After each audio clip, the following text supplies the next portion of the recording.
ოზურგეთის მუნიციპალიტეტის საკრებულოს ხთომაზე საქართველოს სახელმწიფო ბიუჯეტით გათვალისწინებული რეგიონებში განსახორციელებელი პროექტების ფონდიდან დაფინანსების მისაღებლად მუნიციპალიტეტის გამგეობის მიერ წარმოდგენილი საპროექტო წინადადებები დაამტკიცეს.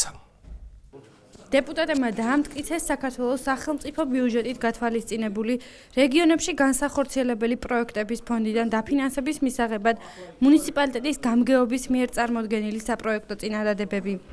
2017 წელს დაგეგმილია ოზურგეთის მუნიციპალიტეტის რამდენიმე სოფელში გზის რეაბილიტაცია, კურორტ გომის მთაზე წყალმომარაგების სისტემის მშენებლობა, სოფლებში ძიმითი, მაკვანეთი და შემოქმედი კულტურული ობიექტების მშენებლობა რეაბილიტაცია. ინფრასტრუქტურული პროექტების განსახორციელებლად 4,916,893 ლარი დაიხარჯება.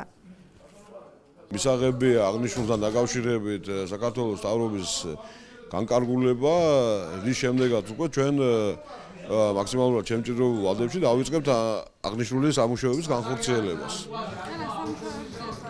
ეს არის ინფრასტრუქტურული სამუშაოები, რა თქმა უნდა.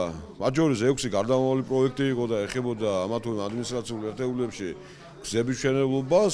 რა თქმა უნდა, აქ არის საუბარი იმ პროექტებზე, რომელიც აღემატება 100,000 ლარს. ანუ ის პროექტები მოხდება აი ამ განკარგულებაში.